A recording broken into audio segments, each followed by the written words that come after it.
जैन मेरे प्यारे विद्यार्थियों, आप सभी को मेरा नमस्कार। मैं हूं अजीत रंजन। आज हम वास्तविक संख्या का ये जो ब्रिलियंट का सीरीज चल रहा था, आज बात करने वाले हैं क्वेश्चन नंबर 10। क्वेश्चन ये है, दो संख्याओं a और 18 का लासा 36 तथा मासा 2 है, तो a का मान ज्ञात कर। क्वेश्चन आपको स्क्रीन पे दिखाई दे रहा होगा। क्वेश्चन आपका ये है, दो संख्याओं a और 18 का लासा 36 है। दो संख्या है जिसमें से पहली संख्या आपको दिख रहा है, पहली संख्या जो है, पहली संख्या a है और दूसरी संख्या आपके पास यहाँ पे, दूसरी संख्या आपके पास 18 है और इन दो संख्याओं का लासा आपको दे रखा है। लासा आपके पास यहाँ पे दे रखा है 36 और मासा दे रखा है आपके पास, मासा दे रखा है 2। तो हमें ज्ञात करना है a का मान। आपको एक फॉर्मूला पता होगा, सूत्र क्या कहता है, पहली संख्या गुने दूसरी संख्या बराबर लासा गुने मासा होता है। तो पहली संख्या आपके पास कितना है, a है, तो a गुने दूसरी संख्या आपके पास 18 है। इन दोनों के गुणनफल के बराबर होगा लासा गुने मासा, यानी 36 गुने 2। अब यहाँ से a का वैल्यू चाहिए। 18 जो आपको यहाँ पे गुना में दिख रही है, बराबर के दूसरी तरफ जाएगा तो भाग में हो जाएगा 36 गुने 2 बटे 18। 18 दूना 36 दो बार में, यानी आप कह सकते हैं कि a का वैल्यू कितना आया, 4 आया। a का वैल्यू कितना हो गया, 4 हो गया। ऑप्शन नंबर आपका यहाँ पे सी दिख रहा है। ए में आपके पास यहाँ पे ऑप्शन दे रखा है 2, बी में दे रखा है 3 और सी में दे रखा है 4 और डी में दे रखा है 1, जो कि इसका ऑप्शन हो जाएगा सी फॉर कारक, यानी सी आपका ऑप्शन सही हो जाएगा। अगला क्वेश्चन जो 2019 में पूछा गया है, क्वेश्चन आपका 5, 15 और 20 के लासा और मासा के अनुपात यहाँ पे पूछा जा रहा है। 5, 15 तथा 20 के लासा, सबसे पहले हम यहाँ पे लासा ज्ञात करेंगे, यानी लघुत्तम ज्ञात करेंगे। लासा ज्ञात करने की तरीका मैंने आपको बताया कि आप या तो भाग विधि से ज्ञात कर सकते हो या फिर आप गुणनखंड विधि से ज्ञात कर सकते हो। तो हम यहाँ पे आपको लासा ज्ञात करने की भाग विधि का प्रयोग कर लेते हैं। 5, 15 और 20 का लासा ज्ञात करोगे तो आप यहाँ पे डायरेक्ट लगा सकते हैं 5 बार में। 5 एकम 5, 5 तिया 15, 5 चौका 20 हो जाएगा। फिर इसी प्रकार से अब आगे तो नहीं लगा पाएंगे तो डायरेक्ट क्या कर लेंगे, गुना कर लेंगे सभी को। 5 गुने 3 और गुने 4 हो जाएगा, तो 5 तिया 15, 15 चौका यहाँ पे 7 हो जाएगा। यानी आप देख पाए कि सर लासा जो है ना, इसका लासा हो गया आपके पास 7। अब हम यहाँ पे इसका ज्ञात करते हैं मासा। तो मासा क्या करता है, कैसे ज्ञात होता है, आप सभी को पता है। दोनों विधि से आप दोनों विधि में से किसी विधि का भी प्रयोग करके, यानी गुणनखंड विधि या फिर आप भाग विधि से ज्ञात कर सकते हैं। जैसे हम यहाँ पे भाग विधि का प्रयोग करते हैं, छोटा से भागा, यहाँ पे जो सबसे बड़ा इसमें देते हैं 20 में, तो 5 चौका 20 हो जाएगा आपके पास। ये कट जा रहा है, यानी कहेंगे सर ये तो कट गया। अब आपके पास जो यहाँ पे मासा है, इससे फिर जो बचा हुआ संख्या इसमें भागा दे दो, यानी 5 तिया 15 हो जाएगा। कहेंगे सर ये भी आपके पास यहाँ पे कट गया। यानी आप कह सकते हैं कि सर इसका मासा जो है ना, जिससे कटा वो होता है, मासा आ गया कितना, 5 आ गया। हमें बोला गया लासा और मासा का अनुपात, जो पहले बोला उसको आगे रखेंगे, ऊपर रखेंगे, तो कहेंगे लासा और मासा के अनुपात। यहाँ पे बोला लासा है ना, लासा और मासा के अनुपात आपको पूछा गया, लासा और मासा के अनुपात। कहेंगे सर लासा और मासा के अनुपात मतलब आप कह सकते हैं लासा का वैल्यू आपके पास 60 है और अनुपात 5, यानी आप कह सकते हैं कि सर इसको आप बटा में भी कर सकते हैं, 12 25 60, यानी आप कहेंगे सर नीचे 1 है, 12:1 आपका क्या हो जाएगा, आंसर हो जाएगा। 12:1 आपका आंसर हो जाएगा, यानी ऑप्शन नंबर आपका कौन हो जाएगा, डी हो जाएगा। क्वेश्चन नंबर 12 में क्या लिखा है, ध्यान दीजिएगा। सबसे छोटी अभाज्य और सबसे छोटी भाज्य संख्या का गुणनफल है। हम सबसे पहले आपको यहाँ पे अभाज्य संख्या की जानकारी देते हैं। अभाज्य संख्या होता कौन है? तो आपको मालूम होनी चाहिए कि वे सभी संख्याएं जो केवल और केवल खुद और एक के अलावे किसी दूसरे से विभाज्य ना हो। जैसे कि अभाज्य संख्या सबसे छोटी 2 होता है, 3 होती है, और यहाँ पे आप कहेंगे सर 5 हो जाता है, इसी प्रकार से 7 हो जाता है, 11 हो जाता है। ये सब अभाज्य संख्या का समूह है। इसी प्रकार से आप कहेंगे सर भाज्य संख्या कौन होता? जो विभाज्य होता है 2 से ज्यादा संख्याओं से। जैसे 2 से ज्यादा संख्याओं से विभाज्य होने वाले कौन होता? 4 कह लेंगे। आप इसी प्रकार से 6 कह सकते हैं, 8 हो जाएगा आपके पास, यहाँ पे 9 हो जाएगा, इसी प्रकार से आगे 10 हो जा रहा है, इसी प्रकार से बढ़ते जा रहा। तो आप यहाँ पे क्या देखे, सबसे छोटी भाज्य कौन है? 2, और सबसे छोटी अभाज्य कौन है? 2, और सबसे छोटी भाज्य कौन है? 4। आपको बोला दोनों का गुणनफल यानी गुना करने के बाद जो आएगा दोनों को, तो 2 और गुने 4 करेंगे तो आपका यहाँ पे 8 आ गया। तो 8 आपका क्या हो जाएगा? आंसर हो जाएगा।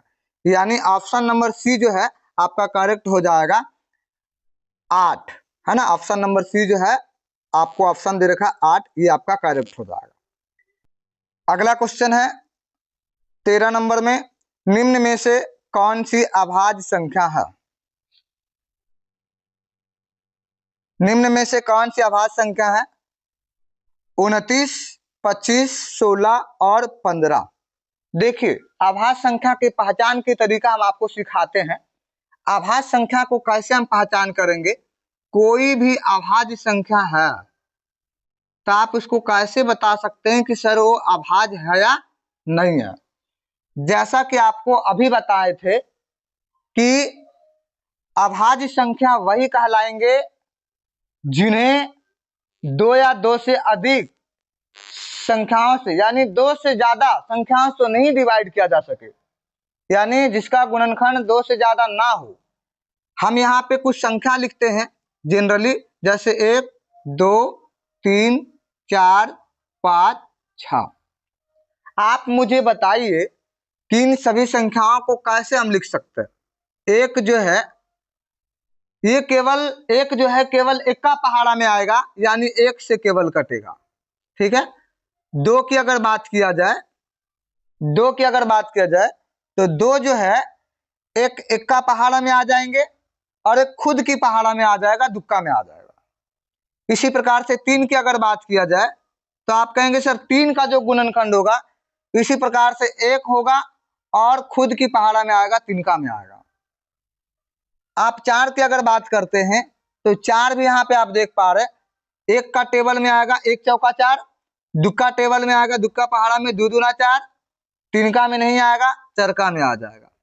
तो हमारा कहना ये था कि अभाज्य संख्या जो होता है, जिसको भाज्य नहीं कहा जाता है, वो संख्या क्या होते हैं? कहेंगे सर अभाज्य संख्या केवल और केवल उसका गुणनखंड 2 ही होना चाहिए। कितना होना चाहिए? 2, यानी 2 ही गुणनखंड वाला कौन है? एक ये और एक ये। मतलब कहेंगे सर 1, 1, 2, यहाँ पे 2 गुणनखंड इससे मिला और इससे भी आपका 2 गुणनखंड दिख रहा है, 1 और 3, इसमें तो 3 गुणनखंड हो गए, ये नहीं हो सकता। तो भाज्य आपको वही संख्या कहलाएंगे जिसका गुणनखंड कितना हो? 2 हो। तो आप इसमें से देखिए ऑप्शन जो दिख रहा है आपको 29 किसी टेबल में नहीं करता, 29 किसी टेबल में आता ही नहीं है ना। आपको जनरली ये भी देखना कि कोई पहाड़ा में आता है क्या, तो 29 को देखेंगे कोई पहाड़ा में नहीं आता है सर, तो ये क्या हो जाएंगे? यहाँ पे अभाज्य का पहचान दे रहा है। 25 आता है कोई पहाड़ा में, 25 आ जाता है, तो जैसे ही कोई पहाड़ा में आया 1 के अलावे तो समझो ये खत्म हो गए, वो अभाज्य नहीं कहलाएगा, है ना। 16 ये भी 4 चौका 16, 8 दूना 16, ये भी अभाज्य नहीं है।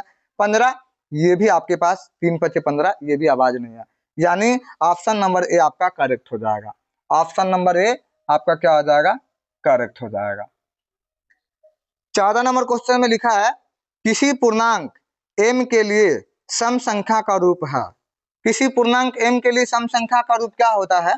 कभी भी कोई सम संख्या का रूप पूछा जाए तो आपको ध्यान रखना है 2m के रूप में होता है। किसके रूप में होता है? 2 के गुणज के रूप में होता है, यानी ऑप्शन नंबर आपका बी करेक्ट हो जाएगा। ऑप्शन नंबर बी करेक्ट हो जाएगा। ऑप्शन नंबर ए में लिख रखा है m+2, ऑप्शन नंबर बी में लिख रखा है 2m+1, ऑप्शन नंबर सी में लिख रखा है m2m और ऑप्शन नंबर डी लिख रखा है 2m-1, यानी 2m आपका सही हो जाएगा। ऑप्शन नंबर क्या है भाई? सी है, ऑप्शन बी नहीं है, ऑप्शन सी है आपका करेक्ट हो जाएगा। अब हम बात करते हैं 16 नंबर क्वेश्चन।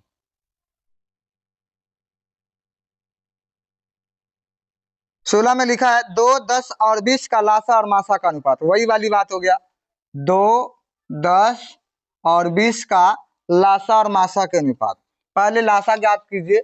आपको पता होनी चाहिए कि सर लासा एक सबसे बड़ी वाली संख्या हो जाएगा 20। कैसे होगा सर? निकाल के दिखाइए। तो आप यहाँ पे गुणनखंड विधि या फिर भाग विधि से ज्ञात कर सकते हैं। हम भाग विधि से ज्ञात कर लेते, 2, 10 और 20 का लासा ज्ञात करते हैं। आप कहेंगे सर लासा ज्ञात करने के लिए 2 बार से लगा दीजिए, 2 कम 2, 2 पचे 10 और 2 दहें के 20 हो जाएगा। फिर आप 5 बार में लगा दो, 1 हो जाएगा, 5 कम 5 हो जाएगा, 5 दूना 10 हो जाएगा। यानी आप 2 बार में लगाओगे 1, 1 और 1 आ जाएगा। यानी कहेंगे सर यहाँ पे 2 पचे 10, 10 दूना 20, यानी एलसीएम कितना हो गया? एलसीएम आप कह सकते हैं कि सर 20 हो गया। और यहाँ पे एचसीएफ ज्ञात करने का काम करते हैं। एचसीएफ जो है इन दोनों का सबसे छोटा 2 है और इससे भागा बड़ा में दीजिएगा, तो आप कहेंगे सर 2 दहें के 20 हो जाएगा आपके पास। यहाँ पे आप कह सकते हैं 2 एकम 2 हो जाएगा, ये घटाने के बाद 1 आया, ये कट जा रहा भाई, ये कट जा रहा, 0 बार में लगाओगे 0 बार से ये भी कट जा रहा, यानी आप डायरेक्ट कर सकते 2 दहें 20, है ना। ये जो इसका आया एचसीएफ इन दोनों के बीच में 2 आया और 2 से भागा फिर हम आपको उसमें देंगे जो संख्या बची हुई है। यहाँ पे 10 बचा हुआ, 2 दहें के आपका क्या हो जाएगा? 20, 2 पचे 10 हो जाएगा। आप कहेंगे सर ये भी आपका क्या हो गया? कट गया। यानी इन तीनों में से आप देख पाए कि इसका एचसीएफ जो है ना, सभी को विभाज्य करने वाली जो संख्या है ये क्या है? 2 है। आपका ऑप्शन यहाँ पे कौन है? यहाँ पे देखिए आप सिलेक्ट कर सकते हैं। यहाँ पे ये नहीं बोला है कि यहाँ पे कौन एचसीएफ और कौन एलसीएम है, हमें ये बोला एलसीएम और एचसीएफ का अनुपात, यानी 20 बटा आप 2 कर लेंगे तो 2 एकम 2, 2 दहें के 20, यानी आप कहेंगे सर 10:1 आपका क्या हो जाएगा? आंसर हो जाएगा। आप कह सकते हैं कि इसका आंसर ऑप्शन नंबर ए में है 1:10, जो कि करेक्ट नहीं है, गलत है। ऑप्शन नंबर बी आपका यहाँ पे दे रखा है 10:1, ऑप्शन नंबर सी दे रखा है 4:1, ऑप्शन नंबर डी दे रखा है 11:1, यानी ऑप्शन नंबर बी आपका करेक्ट होगा। आप एक आंसर को कमेंट में दीजिएगा, कमेंट बॉक्स में आपकी जवाब आनी चाहिए। हमारा क्वेश्चन ये है कि 2 अभाज्य संख्याओं का मासा क्या होगा? 2 अभाज्य संख्याओं का मासा कितना होता है, ये आपको आंसर देना है। लगातार 2 अभाज्य संख्याओं का मासा क्या होगा, ये आपको कमेंट बॉक्स में आंसर देना है। अगला क्वेश्चन हम लोग देखते हैं 17 नंबर। ये बहुत अच्छा क्वेश्चन है। 17 नंबर में क्या लिखा है, ध्यान दीजिएगा। लिखा यदि 65 तथा 117 का मासा 65 तथा 117 का मासा 65 m माइनस में 117 है, 117 के रूप का है, तो m का मान होगा। ये 2020 का प्रथम पाली का क्वेश्चन है, ध्यान से समझिएगा। बोला है 65 तथा 117 का मासा, 65 तथा 117 का मासा कितना भाई? मासा कितना? 65 m, ध्यान दीजिएगा 65 m और माइनस में 117, यानी इन दोनों के मासा निकालने के बाद इसके बराबर कीजिएगा। कहेंगे सर हम सबसे पहले मासा ज्ञात करते हैं, मासा महत्तम समापवर्तक, यानी 65 और 117 का मासा ज्ञात करेंगे। 65 से भागा 117 में दीजिएगा। कहेंगे सर ये दोनों के भागा दीजिएगा तो कितना बार में लगेगा? आप कह सकते हैं कि सर 65 दूना 6 दूना 12, 2 बार में तो नहीं लगने वाला है, 1 बार में ही लगा दीजिए। कहेंगे सर 1 बार में लगाइएगा 5 एकम 5 हो जाएगा, और यहाँ पे क्या कर लेंगे? कहेंगे सर ये हो जाएगा आपके पास 65 ही हो जाएगा। घटाने के बाद कितना है बाबू? कहेंगे सर ये 2 हो जाएगा, और ये कितना हो जा रहा है? 11 में से अगर 6 गया तो 5 हो जाएगा, और इससे भागा आपकी कितना देंगे? 65 में दीजिएगा। कहेंगे सर 52 एकम 52 हो जाएगा, और घटाओगे तो कितना आ गया? 3 आ गया, और ये कितना आ गया बाबू? तो ये कहेंगे सर 1 आ जा रहा। अब 13 से भागा आप देंगे 52 में, तो 13 चौका 52, ये आपका क्या हो गया, कट गया 4 बार में। कहेंगे सर ये भी कट जा रहा है, तो किससे कटा, 13 से कटा। किससे कटा, 13 से कटा। आप कहेंगे सर इसका जो एचसीएफ है ये कितना है, इसका एचसीएफ जो 13 है ना, 13 बराबर कितना लिखिएगा, 65 m और माइनस में 117, माइनस में 117। आप कहेंगे सर ये जो आपको दिख रहा है अचर राशि, इन दोनों को एक साथ कीजिए, 117 जो आपको यहाँ पे लौक रही है ये माइनस में इधर आएगा तो प्लस में हो जाएगा, तो 117 इधर आएगा प्लस में हो जाएगा, तो 13 प्लस में 117 हो जाएगा, है ना, बराबर में 65 m हो जाएगा। आप यहाँ पे कह सकते हैं कि सर ये दोनों को जब कैलकुलेट कीजिएगा तो 7 3 10 के 0, 1 1 2 1 3, यानी 130 हो गया और यहाँ पे 65 m हो गया। ये जो 65 आपको दिख रही है ये गुना में इधर आएगा तो भागा में, 130 बटा कितना हो गया, 65 हो गया, बराबर में m हो गया। इसको काटिएगा तो 5 दूना 10, 6 दूना 12, यानी कहेंगे सर 65 दूना 130 होता है, यानी आप कह सकते हैं कि सर m का जो वैल्यू है ये 2 के बराबर आया।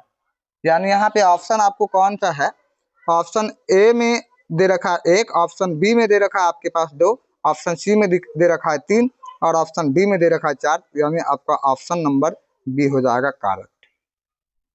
ऑप्शन नंबर बी क्या हो जाएगा, करेक्ट हो जाएगा। अगला क्वेश्चन 18 नंबर में लिखा, सबसे छोटी भाज्य और सबसे छोटी अभाज्य संख्या का मासा।